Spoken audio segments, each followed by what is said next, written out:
10 circus freaks that actually existed. Take a peek inside the freak show tent at history's most famous circus freaks. From Tom Thumb and the original Siamese Twins to Lobster Boy and the Living Skeleton, here's a look at some of history's most famous and fascinating circus sideshow performers. 4 circus freaks is my favorite. But before starting this video, I would love ask you to subscribe my channel for more interesting video for your passing free time when you are alone. Haha. In the heyday of the sideshow, the circus would roll into town with lurid banners, enticing curious crowds to part with their money for a glimpse of nature gone wrong. Inside those dimly lit freak show tents, they encountered living nightmares, horrifying mutations of humans and animals, conjoined twins, bearded ladies, pinheads, tall men, alligator and lobster boys, human marvels whose existence defied explanation. Here are these 10 circus freaks that actually existed. Number 1. Grady Stiles, the Lobster Boy. Grady Stiles Jr. was the 4th generation of Stiles family members born with ectrodactyly, a family trait going back to the 1840s which caused their fingers and toes to fuse into claws. Grady's father was already part of a freak show with a traveling carnival, so Grady began performing early as the Lobster Boy. As an adult, Stiles and his 2 youngest children performed as the Lobster family. But Stiles was an abusive alcoholic who beat his wife, so this was no happy family. On the eve of his oldest daughter's wedding in 1978, he shot and killed her husband-to-be, an 18-year-old kid who Grady disliked because he had called him a freak. Grady confessed, saying the kid had attacked him, and was convicted of 3rd-degree murder. The trial was quick and included witness testimony from a carnival fat lady and a bearded woman. Because no institution was equipped to deal with his condition, however, he was sentenced to house arrest and 15 years probation. In 1992, Stiles' wife Mary and her son Harry Glenn Newman, a human blockhead, hired sideshow performer Christopher Wyant to kill Stiles for $1,500. Wyant shot the 55-year-old man multiple times in the back of the head while he was watching TV in his trailer. Stiles was so disliked that only 10 people came to his funeral. It was noted that no one volunteered as pallbearers, and his coffin was adorned by a bouquet of flowers with a banner that read, "From your loving wife." Records from Mary's prison incarceration notes that she had a tattoo on her buttocks that read, "Grady Stiles Jr." Lobster Boy's son, Grady Stiles IUI, was also born with ectrodactyly and works as a sideshow performer today. He and his sister Kathy made a television appearance in 2014 on the A&C series Freak Show to talk about their father.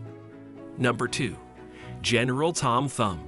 Charles Sherwood Stratton was born in 1838. He stopped growing when he was 6 months old. He then began to grow again, though slowly, in 1847.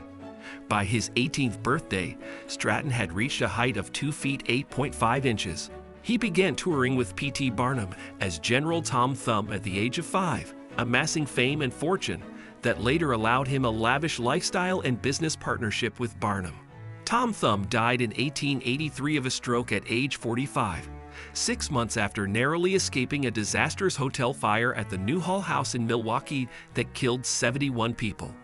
He had reached a maximum height of 3.35 feet and weighed 71 pounds. Number 3. 4-legged Lady Myrtle Corbin. Myrtle Corbin, known as the 4-legged girl from Texas, was a dipegus. She was born with a severe congenital deformity of conjoined twining that caused her to have 2 separate pelvises and a smaller set of inner legs that she was able to move. When she was just a month old, her father began showing her to curious neighbors for a dime. Eventually, she attracted the attention of P.T. Barnum and began performing when she was 13. She later performed with the Ringling Bros and a freak show at Coney Island. By the time she was 18, she had made enough money to retire. She went on to marry and have 5 children. It is said that 3 were born from one orifice and 2 from the other. Number 4. Wang the Human Unicorn. Wang the Human Unicorn never actually performed in the freak show. He was found in Manchuria, China by an ambitious banker who snapped a photo in 1930 of the 13-inch horn growing from the back of his head. The photo was sent to Robert Ripley, who offered money to exhibit Wang in his auditorium. Wang, however, was never heard from again. Number 5. Lionel the Lion-Faced Man. Christian Ramos was born in Poland 1891, covered in thick, long hair, most likely due to a rare condition called hypertrichosis. His mother believed his appearance was caused her the fact that she witnessed his father get mauled by a lion when she was pregnant. She thought he was an abomination, giving him up at age 4 to a man named Sedlayer, who began exhibiting him around Europe. Lionel came to the U.S. in 1901 and began appearing with the Barnum and Bailey Circus, then at Coney Island when he moved to New York. He retired in the late 1920s and moved back to Germany, where he died of a heart attack in 1932. Number 6. Isaac Sprague, the Living Skeleton. Isaac W. Sprague was born in 1841.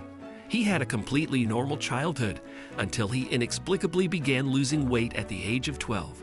He became a circus freak in 1865, performing in the sideshow as the Living Skeleton, or the original Thin Man. P.T. Barnum hired him to perform at his American Museum. After the building burned down, Sprague toured the country. He died in Chicago of asphyxia in 1887, weighing only 43 pounds. Number 7. Ella Harper, KLLGRL, freak show attraction Ella Harper. The Camel Girl was born in 1873 with a condition called congenital genu recurvatum, which caused her knees to bend backward. She was featured in W. H. Harris's Nickel Plate Circus in 1886, but there are no references to her after. Number 8. Chang and Inge. Chang and Eng Bunker, possibly the most famous circus freaks who ever lived, were conjoined twins born in 1811. A small piece of cartilage joined them at the sternum, and they had 2 complete livers that were fused together. Their condition and the location of their birth is the origin of the term Siamese Twins. In 1829, they began touring the world as a curiosity with a man named Robert Hunter. When their contract was up, they went into business for themselves. Eventually, they settled on a plantation in North Carolina, where they married sisters Adelaide and Sarah Ann Yates. Between them, they had 21 children. Eng awoke one morning in 1874 to find Chang had died. A doctor was quickly summoned to perform an emergency separation, but it was too late. Eng died 3 hours later. A death cast of Chang and Eng, as well as their preserved liver, can now be seen at the Mutter Museum in Philadelphia. Number 9.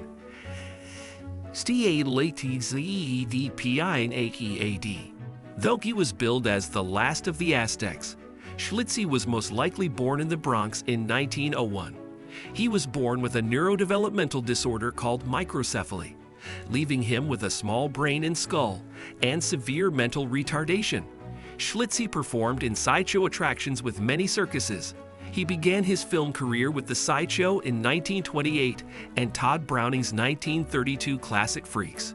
Both films were dramas set in the circus, using actual freak show performers. His last major performance was in 1968. He died in 1971 at age 70. Number 10. Susie the Elephant Girl. Charlotte Linda Vogel, born in Charlottenburg, Berlin on February 26, 1908, was a unique individual within her family due to a rare skin condition, likely epidermolytic hyperkeratosis, EHK. Unlike her scaly contemporaries, Charlotte's skin was thick, leathery, and gray, marked by deep creases at the joints. Struggling with the inability to sweat, she maintained coolness by rubbing ice on her skin and applied baby oil regularly to prevent painful cracking. Unable to produce tears, Charlotte ingeniously closed her eyelids by sliding them down with her fingers. Touring Europe before arriving in the United States in 1927 with her German manager Julius Kuhnel and his wife Erna, Charlotte, now adopting the stage name Susie, the Elephant Skin Girl, captivated audiences at Coney Island's Dreamland Circus sideshow. Despite her physical challenges, Susie shared her life story in scanty costumes, becoming a U.S. citizen in 1936.